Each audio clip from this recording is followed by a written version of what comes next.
XRP going to $750 in 2026. Is that possible? Well, by now you probably have heard theories of this floating around in the market. So let's have a discussion about it. Don't go anywhere. Don't click off. Don't tell me it's clickbait down in the comments, because I promise you I have some more facts that maybe you have not thought about or heard about. And again, let's just have a conversation about it and see if this is possible. Don't go anywhere. Let's dive in.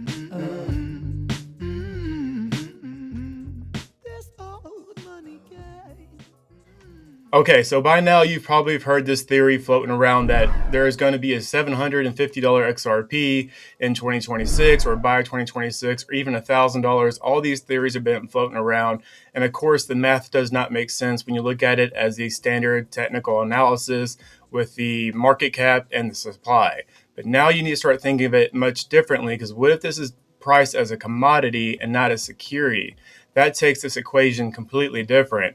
And especially now when you toss in the reverse carry trade, which is the second part of this, is where people borrow money super cheap. That money now becomes more expensive over time due to different things like interest rates going up, or maybe that country's dollar gets more stronger, like we are seeing with the Iraqi dinar. We're seeing that with the euro, the Aussie dollar, and the British pound. They're all getting much stronger than they used to be. So now you have people that was borrowing that money super cheap, pulling it out of the market because they're losing their profit margins, and they are now going to move that into a different asset. So that's how you can get more liquidity essentially into the market. It goes much deeper than that. I don't want to break it down more just to save you people's time. This is a part 2 of a video I made right here where I break down the supply shock much deeper. So if you want to dive into the supply shock side of it, check that video out. It is a good video, gives you more information than I will provide in this video here. So let's keep looking at XRP and how is that possible. There's more information outside of the supply shock and outside of the reverse carry. So let's dive in. Let's check that out. So we have right here on XRP Scan, it gives you a quick breakdown of what's out in the market. So we have max supply of 100 billion tokens, of course. We have active accounts of 7,102,733 active accounts. Then we also have burned already. We have 14,217,254 XRP burned. And then we have escrowed right now 35 million with a circulating supply of 64 billion tokens. So the question becomes a supply shock. And keep in mind, Ripple can lock up as much as XRP as they would like. They can lock it, can't be touched. Now that limited supply of XRP is even more scarce, driving that commodity price even higher. That's, again, another theory of this. Let me know what you think down in the comments. Does this make sense? Do you see a supply shock coming, or do you see this price shooting up, much like we have seen the market just over October 10th? And we're going to touch on that as well. And also we have Larry Fink coming out on 60 Minutes. He had something very interesting to say. I want to play you that clip here later on in the video, so don't go anywhere.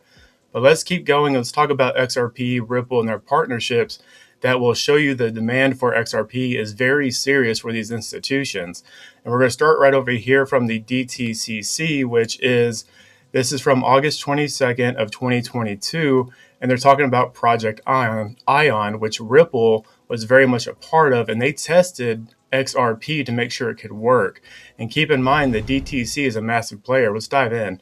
We have DTC's private permission DLT platform was developed in collaboration with many of the world's leading market participants and technology provider firms, including Apex, Barclays, BNY, Charles Schwab, Citadel, Citi, Credit Suisse Securities, Fidelity.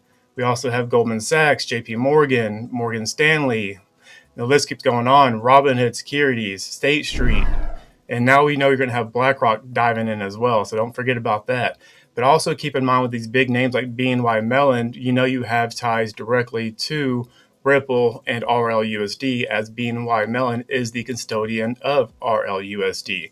So they are going to use their technology to run their stablecoin. Keep that in mind. And also it's important to note this Project Ion was a very specific protocol and messaging for DTCC because they move so much money. And give you an example right here. It says DTCC's, and this is in 2021, so I'm sure it's changed since then, but it says DTCC's subsidiaries processes securities transactions valued at nearly $2.4 quadrillion.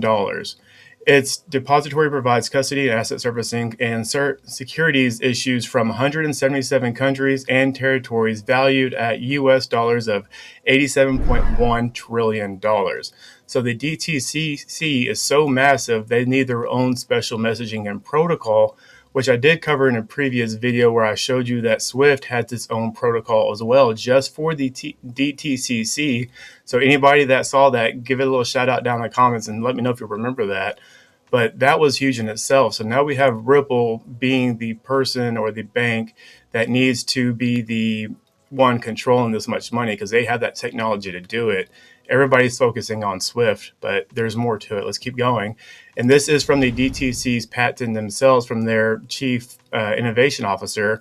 You'll look right here on this patent that was filed March 6, 2025. You have Stellar, and then you have XRP. So you know they're using XRP and they're using Stellar. They're calling them out by name in their patent. They have to have a special protocol in which they use Ripple's XRP in partnerships with R3. So they're deeply tied. And if you want to learn more about that, you can watch this one right here, the XRP Swift connection. I do deep dive in that as well. So not all of my stuff is clickbait for anybody who's watching saying it's clickbait stuff. I go through deep dives and give you more facts. So definitely check that out if you're interested. Now let's hear from Larry Fink himself and pay very close attention to what he says here, because he's giving you a clue what they think about not just Bitcoin.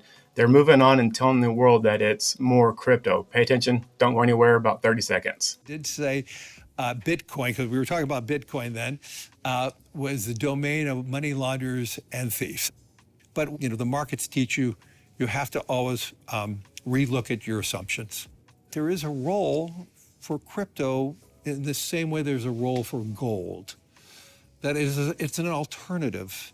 For those looking to diversify, this is not a bad asset, but I don't believe that it should be a large component of your portfolio. Okay, so from Larry Fink himself, he's saying that crypto is very much like a alternative to gold. He didn't say Bitcoin this time. He used to say Bitcoin. Now he's saying crypto. Keep in mind, we are hearing more and more from the CFTC and the SEC that cryptocurrencies, or a majority of them, or some of them, will be labeled more of a commodity versus a security. And again, this is where that price dynamic changes, because the supply and demand will dictate the price, not technical analysis per se. It's not about just your TA. So when you price something in commodity, it comes into people wanting it, very much like a piece of art. Think about a piece of art, it's ambiguous because just people want it, right? That's very much like something like an XRP. People want it, but also it has a real life utility that they need it as well to use the financial system. So that's the commodity piece. And you know, these bigger banks like the DTCC, BNY Mellon, SBI in Japan, they are all using Ripple's technology on the XRP Ledger and the XRP token to make this happen, and the RLUSD stablecoin. Look at that bigger picture. These people need that technology to make their new system work. And you, if you hold it, you hold a very valuable asset that they want from you. And you saw that in this market here from October 10th. Take a look at this on your screen. October 10th dip was a total of $560 billion. That was a 13.1% drop, the biggest drop we have ever seen since COVID and then beyond that. And people that were leveraging their bets, man, they lost $19 billion in a day. So if you're out there playing around with leveraging and if you don't know what you're doing, if that's not spare money, stay away from leveraging. It will burn you. But I want to point out here is how fast the market can move without anybody knowing and without any kind of validation from technical analysis to really prove what that drop could be. So it's very important you understand that. It's important also to understand that the market is manipulated and they can control this like a switch anytime they want. And this is a proof right here. As you see, this drop is a big proof of that. But also, let's look at the proof as far as XRP Ledger. You'll see a wall of money flowing in. Look how quick the markets can change. Look how quick money can flow in. So the question is it possible that they can flip a switch and make an asset like XRP shoot up in a very short amount of time? My opinion, I think it's possible. Now, is the $750 XRP going to be possible? I don't know. It's just a theory. I wanted to have a conversation with you guys about it. Let me know in the comments what you think. But if you want to learn more about how XRP Ledger, RLUSD, all those things combined come in to play. I do have a video right here on Stablecoins Explained where I dive much deeper into the RLUSD stablecoin and how that's going to impact the XRP Ledger and the XRP token. So check that out if you want to learn about that.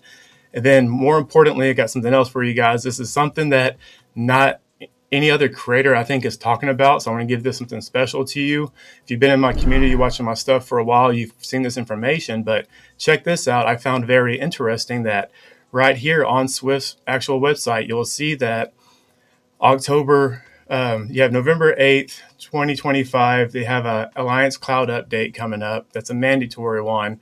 But right here on October 24th, 2025, you have the Alliance Cloud mandate, which essentially connects Swift to the API system.